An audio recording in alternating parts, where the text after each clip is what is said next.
बाद एक बार फिर आपका स्वागत है अपने पसंदीदा show you are the power में। और जो पावरफुल युवा इस वक्त हमारे साथ जुड़े हुए हैं, मशहूर मीडिया पर्सनैलिटियों को मशहूर बनाने वाले अमिताभ श्रीवास्तव, उनसे एक बार फिर होते हैं मुखातिब।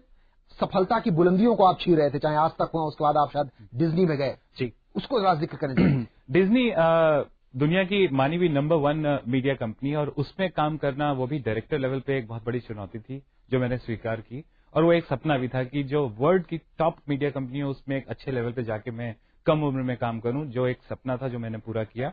मेरे मन में था कि जब इतने बड़े ब्रांड बना दिए हैं तो अपना ब्रांड कब बनाएंगे। असल में लाइफ में मैंने कई बड़े स्ट्रांग चैलेंज एक्सेप्ट किए थे कि जैसे 6 साल की नौकरी जब मैंने छोड़ी ताज की, बहुत महत्वपूर्ण डिसीजन होता है, तब मेरा बेटा सिर्फ 3 महीने का था।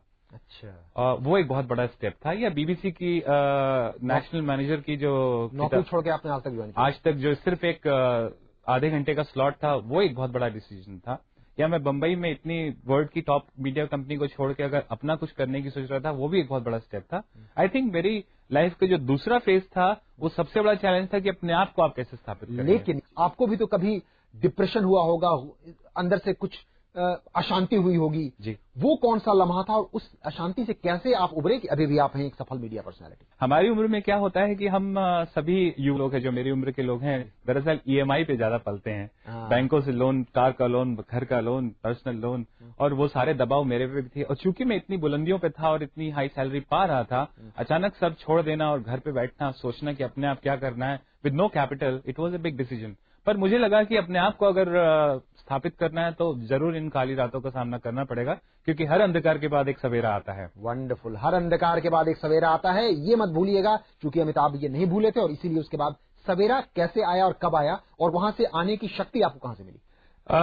शक्ति का जो श्रेय है मैं सबसे पहले अपनी फैमिली को दूंगा, क्योंकि फैमिली सपोर्ट होना बहुत जरूरी है अगर आप जो भी कर रहे हैं उस पर। खास तौर से मेरे परिवार के सदस्य और मेरे चंद कुछ दोस्त, जिन्होंने मेरा साथ कभी भी नहीं छोड़ा और मुझे हमेशा प्रेरित किया कि मैं कुछ बड़ा करूं, और मुझ में पूरी क्षमताएं हैं और मैं उसको पूरी तरीके से उसका अनुशासन करके उसको साबित कर सकूं, और किसी को नहीं तो अपने आप को तो साबित कर ही सकूं।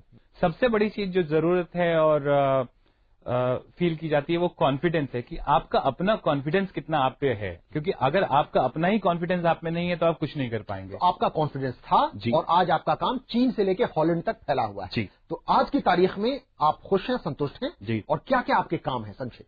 चीनी सरकार के कुछ चैनल हैं, उनके जो डोमेस्टिक चैनल हैं, उनकी प्रोग्राम सिंडिकेशन में मैं काम कर रहा हूं। हॉलैंड सरकार, radio Netherlands world wide RNW को एक जरूरत थी मीडिया कर्मी की, और मैं बहुत अच्छी तरीके से उनके प्रोफाइल में आ रहा था, तो हमने उनके लिए काम चालू किया और एक रेडियो में एक नई शुरुआत की। लेकिन यहाँ एक और रोचक दिलचस्प आपके बारे में पता लगा, आप भी उत्तर प्रदेश के हैं, एक और अमिताभ बच्चन भी उत्तर प्रदेश के हैं, उनका भी नाम सुना बचपन में, अमिताभ श्रीवास्तव ही था जो आगे चल के अमिताभ बच्चन हो गए। कोई सचमुच का कोई संबंध है? लोग वेट कर रहे हैं, मैंने घोषणा कर दी, क्या आप बताएंगे कुछ? दरअसल मेरे पिताजी डॉक्टर बच्चन के शिष्य हुआ करते थे जब वो MA इंग्लिश में कर रहे थे, और उनके प्रिय शिष्यों में एक थे। और जब मेरा जन्म हुआ तो जब मेरे नाम रखने की बारी आई तो बाबूजी ने ही नाम दिया था। प्रोफेशनल जिंदगी में आप बिल्कुल धूम मचाते आ रहे हैं अमिताभ, किस तरीके से युवा प्रेरणा ले सकते हैं कि वो भी अगर अंदर जोश हो, जुनून हो, तो क्या कुछ कर सकते हैं? आई थिंक 3 चीजें जो हैं, पहली चीज आपको अपने आप पे भरोसा होना चाहिए, दूसरी चीज आपको अपने साथ, अपने परिवार, अपने साथ समावेश पे पूरा भरोसा होना चाहिए, और तीसरी चीज जो सबसे इंपॉर्टेंट है, आप जिस चीज में जा रहे हैं उसकी थोड़ी बहुत एलिमेंट्री नॉलेज होनी चाहिए। बिकॉज जब तक आपको नॉलेज नहीं होगी, आप जैसे हलवाई होता है, कन्फेक्शनर होता है, जब तक उसको मिठास नहीं पता होगी वो अच्छी मिठाई नहीं बनाए। कुछ अवार्ड्स, कुछ रिकॉग्निशन, कुछ उस तरीके की चीजें जो आपके रास्ते में आई, जो आपको याद? रिकग्निशन बहुत आए, और अवार्ड्स में सबसे बड़ा मुझे याद है 2002 में इंडियन टेली अवार्ड, जो एक नया अवार्ड था, मुझे बेस्ट डिस्ट्रीब्यूशन हेड का अवार्ड मिला।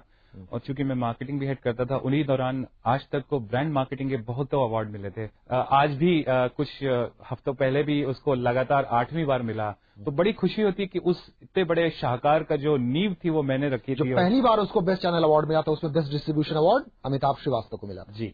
सफल युवा एक सफल इंसान भी होना चाहता है और उसकी जिंदगी से लोग कुछ न कुछ सीखना चाहते हैं। तो हमारे यहाँ परंपरा है इसमें शो में कि हम कुछ फटाफट सवाल करते हैं जी। फटाफट कुछ शब्द बोलेंगे, उस पर आपके शब्द चाहिए और एक लाइन के सवाल का एक लाइन में उत्तर जी। इजाजत है? बिल्कुल। लाइफ, एक रोमांचक सफर। टाइम, समय। चुनौती, स्ट्रेंथ, ताकत। आपका परिवार। पैशन, आपका अपना भरोसा। जब आपको गुस्सा आता है तब आप क्या करते हैं? मैं चुप हो जाता हूँ और मैं अपने आप में एक विश्लेषण करता हूँ कि क्या मैं सही हूँ या गलत। कोई ऐसा लम्हा आपकी जिंदगी का जिसे आप याद करना चाहेंगे या दोबारा जीना चाहेंगे? एक और बड़ी रोचक सी बात है जो मैं बताना भूल गया था। मैं सरकारी स्कूल, सेंट्रल स्कूल में पढ़ा था और मैं 9th में फेल हो गया था। मुझे बड़ा गर्व होता है बताने के लिए कि मैं 9th में फेल हो गया था, पर उस फेल होने के बावजूद मैंने 10th प्राइवेट ही की थी पत्राचार विद्यालय से, और 11th में उसी केंद्रीय विद्यालय में दोबारा एडमिशन लेके मैं फर्स्ट आया था। कि 9th फेल होके 10th प्राइवेट करके बिना साल वेस्ट के 11th में मैं फर्स्ट आया और करीब 4 सब्जेक्ट में डिस्टिंक्शन लेके आया था मैं। वंडरफुल, कितना जबरदस्त उदाहरण है। अगर एक बार आप फेल करते हैं और अगले साल फिर बिना साल गंवाए उसी में टॉप करते हैं तो क्या वो यादगार लम्हा होगा। हम भी कद्र करते हैं आपको उस लम्हे की। लेकिन एक और सवाल बाकी, अगर आपसे भगवान कहें आकर जी कि अमिताभ तुम्हारी एक इच्छा पूरी होगी तो वो इच्छा आप क्या करें? आज के समय में तो मैं सिर्फ विश्व शांति की कामना करता हूँ। तो इसके पहले कि हम आपका शुक्रिया अदा करें, आप हमारे दर्शकों के लिए, खासतौर पर युवाओं के लिए कोई संदेश देना चाहेंगे? सबसे पहले तो आप अपने आप पे भरोसा रखें, बिकॉज आपका अपना भरोसा आपको बहुत बड़ी बुलंदियों तक ले जा सकता है। और कभी भी निराश ना हो, क्योंकि असफलता हर व्यक्ति के साथ आती है और हर अंधकार के बाद एक सवेरा होता है। तो उस सवेरे पे यकीन रखें और अपनी मेहनत से अपने पूरे दम को लगा के उस चीज को पाने की कोशिश कीजिए। मुझे याद है एक बारी किसी ने मुझे पूछा था कि सपने देखते हो, तो मेरा जवाब था हाँ, हर व्यक्ति सपने देखता है। तो उन व्यक्ति ने मुझे दोबारा जो सवाल किया था वो एक मेरी लाइफ की प्रेरणा बन गई थी। तो उन्होंने पूछा था कि do you chase your dream, क्या तुम अपने सपनों को पूरा करने के लिए भागते हो या प्रयत्न करते हो? तो मैं वो नहीं किया करता था। और जिस दिन उन्होंने ये कहा, उस दिन से मैंने अपनी लाइफ का एक मंत्र बना लिया कि I must chase my dream, यानी मैं अपने सपनों के पीछे दौड़ूंगा और उन्हें सच करूंगा। शायद यही एक मेरी सफलता का राज है। और आप सबसे अनुरोध करूंगा कि अपने परिवार, अपने दोस्तों, अपने पूरे समावेश को लेके अपने आप पे भरोसा रखें और बुलंदियों को छुएं जिस तरीके से मैंने छुई है। बहुत खूब, यानी कि don't just dream but chase your dreams, that's the secret of your success, जो कि आज अमिताभ श्रीवास्तव से बातचीत करने के बाद आप अपने साथ गांठ बांध ले सकते हैं जिंदगी भर के लिए। तो इसी के साथ आपका बहुत बहुत शुक्रिया Amitabh. I am sure I also enjoyed it और हमारे तमाम दर्शकों को भी आपसे बातचीत बहुत पसंद आई होगी। धन्यवाद, बहुत बहुत धन्यवाद। धन्यवाद। तो ये थे अमिताभ श्रीवास्तव, हमारे आज के खास मेहमान यू आर द पावर के मंच पर। तो वक्त हो चला है आपसे विदा लेने का, लेकिन विदा लेने से पहले मैं आपको याद दिला दूं कि आपकी राय हमारे लिए बहुत महत्वपूर्ण है। अगर आप एसएमएस करना चाहें तो अपने मैसेज बॉक्स में जाइए, लिखिए युवा स्पेस मैसेज स्पेस अपना नाम और इसे भेज दीजिए 560068।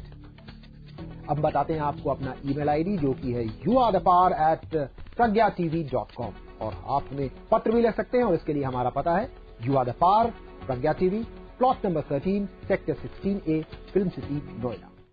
तो आज यू आर द पार के मंच पर आपका साथ हमारे साथ इतना ही, लेकिन इस वादे के साथ हम हो रहे हैं आपसे रुखसत की अगली मुलाकात में एक और दमदार शानदार युवा शख्सियत होंगी हमारे साथ। तब तक के लिए मुझे दीजिए इजाजत। नमस्कार।